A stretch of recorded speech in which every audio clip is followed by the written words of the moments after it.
So QTeals2 and Frumpkin are hosting a fighter competition in Frumpkin's Discord. There's either going to be 2 single-seater fighters or 1 dual-seater fighter. Your teams have the option to choose, and it's a 2v2.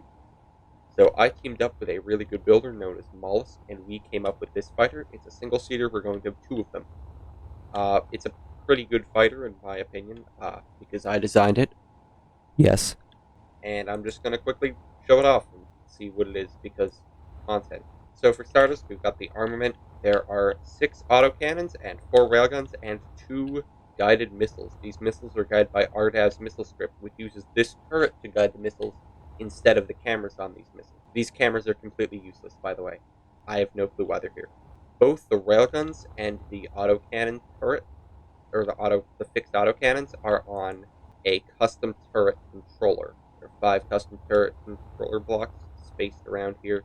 You might be able to see them if you just look carefully, and they deal with all 5 of these custom turrets. The first one in the front just has these autocannons here. This is mostly to be able to pick off missiles, however it can also be used in ship-to-ship combat. But the main damage dealers are going to be these 4 railguns back here. We're using custom turrets because on servers, lag is likely to be an issue, and it's pretty difficult to hit a very fast-moving fighter when lag is a factor. So by using cannons, you kind of have aim assist, and it's very funny, and it generally makes the entire thing a lot less stressful. Of course, you might run into the issue where you just don't lock and it doesn't work or something. We'll cross that bridge when we come to it. The fighter has 2 large hydrogen tanks, and I believe a couple small ones scattered around. It has a stupid amount of upthrust with 5 large upthrusters and 4 of these small ones here. And it's got some amount of forward thrust and a pretty large amount of backward thrust to be able to back away from your opponents, because it's always better to go in reverse away from your opponents than it is to go forward towards them.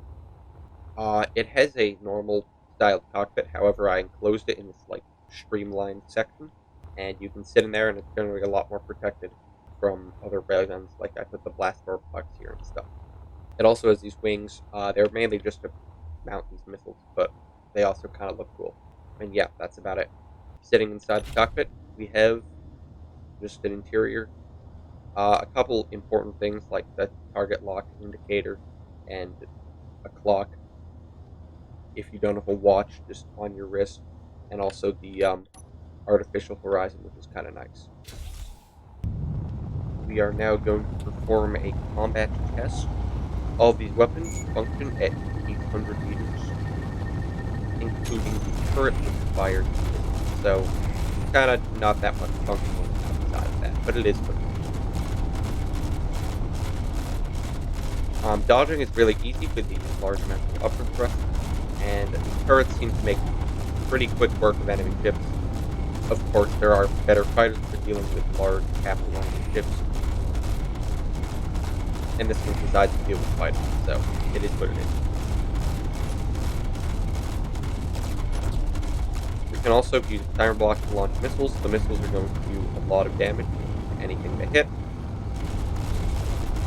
Yeah, that's about it. So, this ship is going to be in my description of this video, as well as links to Mollusk and his Steam workshop, because he is an incredibly talented person, and I would love it if you checked his builds out, because they're crazy. He's got one on the front page, the top of the front page of the workshop. Yeah. Hope y'all have a good day.